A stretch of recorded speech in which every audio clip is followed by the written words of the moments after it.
বতৰ কলা কৰি আহিল, ডাৱৰীয়া হৈ আহিল, দুই এজাক বৰষুণো দিলে। ওলাই যাবৰ কাৰণে ভয়। ওলাই গ'লে কিজানি আহিবৰ সময়ত বানপানী হয়, বা অলপ যেতিয়া বতৰটো ডাৱৰীয়া হৈ কলা কৰি কেনে আহিল, তেতিয়া মনত এটা শংকা যে ল'ৰা ছোৱালী স্কুললৈকে গৈছে, এতিয়া অহাৰ সময়ত কি হ'ব যদি আকৌ বা বৰষুণ এনেকৈ দি থাকে, বানপানী হ'ব, কি হ'ব, নানানটা প্ৰশ্ন মনত।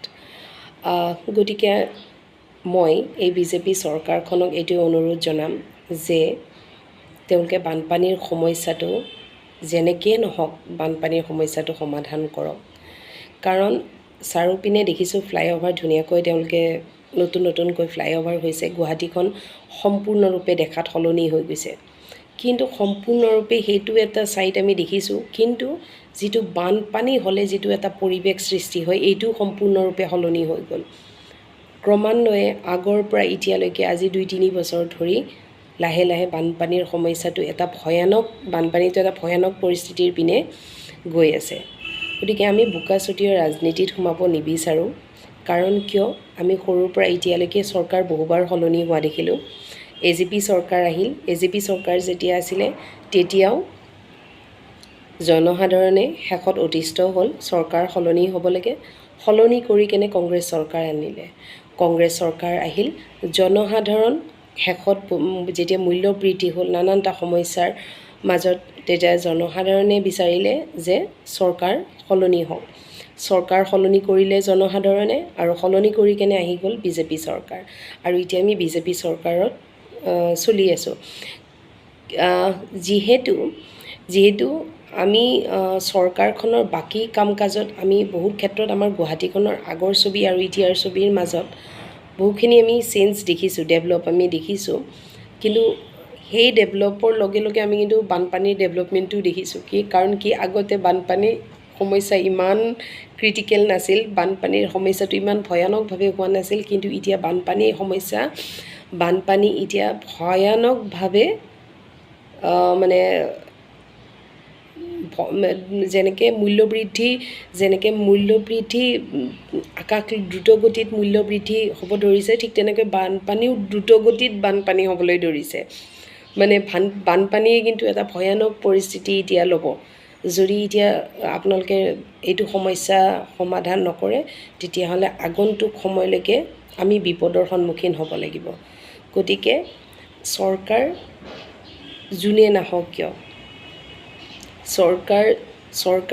নাহক কিয়, আগত সকলোৱে বহুত ডাঙৰ লেকচাৰ দিব, বহুত ক'ব, অমুক কৰিম বহুত ক'ব, কিন্তু শেষত এটা বস্তুৱে চাব যে তেওঁলোকে ইলেকশ্যনৰ উঠাৰ আগতে যিখিনি আমাৰ জনসাধাৰণক প্ৰতিশ্ৰুতি দিব যে আমি এইটো ডেভেলপ কৰিম, বানপানীৰ সমস্যা সমাধান কৰিম, কিন্তু তেওঁলোকে নিজৰ যেতিয়া আসনত বহাৰ পিছত তেওঁলোকৰ সেই প্ৰতিশ্ৰুতি সঁচাকৈ ৰক্ষা কৰিব পাৰিব নে নোৱাৰিব। গতিকে আমাৰ এই চৰকাৰখনক এইটোৱে মই অনুৰোধ জনাওঁ যে আমি বোকাচতীয়া ৰাজনীতিৰ মাজত সোমাব নাযাওঁ। আমি জনসাধাৰণ, আমি বিচাৰোঁ যে আমি যিখিনি সমস্যাত আমি সন্মুখীন হৈ আছোঁ, সেইখিনি আমাক সমাধান কৰি দিয়ক। যিহেতু আমি নিয়োগ কৰোঁ আপোনালোকক, গতিকে আপোনালোকক দায়িত্ব দিয়া গৈছে, গতিকে আপোনালোকে আমাৰ জনসাধাৰণক চাওক আৰু আমাক উদ্ধাৰ কৰক। যিখিনি বানপানীৰ সমস্যা, কাৰণ সমস্যাটো এতিয়া লাহে লাহে ঠায়ে গুৱাহাটীখন ডুবিব ধৰিছে, গতিকে বানপানীৰ সমস্যাটো আপোনালোকে সমাধান কৰক। আৰু যি দ্ৰুতগতিত মূল্যবৃদ্ধি হ'ব ধৰিছে, এই মূল্যবৃদ্ধি ৰোধ কৰক, আৰু তেতিয়া ময়ো তেতিয়া সহযোগিতা আগবঢ়াম। আৰু এটা কথা যে এইখন চৰকাৰে, মাননীয় মুখ্যমন্ত্ৰী ডাঙৰীয়াই বাংলাদেশী বহিষ্কাৰৰ ক্ষেত্ৰত বাংলাদেশীৰ ওপৰত যেনেকৈ বাঘৰ দৰে জঁপিয়াই পৰিছে, এই ক্ষেত্ৰত কিন্তু মই তেওঁক পূৰ্ণ সমৰ্থন কৰোঁ। কাৰণ কিয়, এই বাংলাদেশীবোৰক আমাৰ অসমখন বাংলাদেশীৰ চৰণীয়া পথাৰ হ'বলৈ দিব নোৱাৰোঁ। কিন্তু মুখ্যমন্ত্ৰী ডাঙৰীয়াই যিটো পদক্ষেপ লৈছে বাংলাদেশীক বহিষ্কাৰৰ ক্ষেত্ৰত, এই কথাত কিন্তু মই তেওঁক সম্পূৰ্ণৰূপে সমৰ্থন জনাওঁ। কাৰণ কিয় যিখিনি আমাৰ অসমীয়া খিলঞ্জীয়া মুছলমান আৰু আমাৰ হিন্দু মানুহৰ মাজত আমাৰ দাদা ভনীৰ মাজত যি এটা বিভ্ৰান্তকৰ পৰিস্থিতিৰ সৃষ্টি কৰিব বিচাৰিছে মন্দিৰ আৰু ধৰ্মীয় অনুষ্ঠানৰ সন্মুখত গো মাংস পেলাই কেনে, এই বস্তুবিলাকত আমি কেতিয়াও সমৰ্থন নকৰোঁ। কাৰণ অসমীয়া খিলঞ্জীয়া মুছলমান আমাৰ দাদা ভাই ভনী, আমি অসমীয়া মানুহ।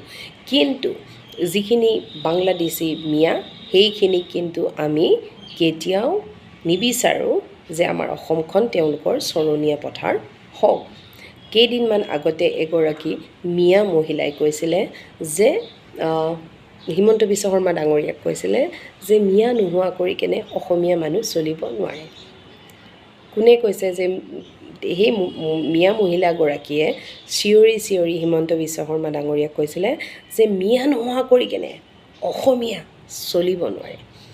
তেওঁলোক ইয়াৰ পৰা যাই কেনে চাওক আমি চলিব পাৰোঁ নে চলিব নোৱাৰোঁ, সেইটো আমাৰ অসমীয়া মানুহৰ কথা। কাৰণ তেওঁলোকেতো নাহি আমাৰ ঘৰত ভাত বনাই নিদিয়ে, তেওঁলোকে আহি আমাৰ ঘৰত ঝাৰু দি ঘৰ মুচি ঘৰ চলাই দি থৈ যায় নেকি? আমাৰ প্ৰতিগৰাকী মহিলাই আমি নিজে কৰিব লাগে, হয়নে? গতিকে আমি অসমীয়া মহিলা হিচাপে আমি আমাৰ অসমখনত আমি কেনেকৈ তেওঁলোক অবিহনে আমি জীয়াই থাকিব লাগে সেইটো আমি দেখাই দিম, তেওঁলোকে খালি যাই কেনে ইয়াৰ পৰা দেখাই দিম বাছ। আৰু এই ক্ষেত্ৰত হিমন্ত বিশ্ব শৰ্মা ডাঙৰীয়াই যি পদক্ষেপ লৈছে তাৰ বাবে মই তেওঁক সমৰ্থন জনাওঁ। আৰু এই ক্ষেত্ৰত শেষত এটা কথাই ক'ব বিচাৰিছোঁ যে আমাৰ মূলতঃ যিটো সমস্যাটো হ'ল যে বানপানীৰ সমস্যাটো তেওঁ সমাধান কৰক, মূল্য বৃদ্ধি ৰোধ কৰক, আমিও তেওঁক সহযোগিতা আগবঢ়াম। ধন্যবাদ।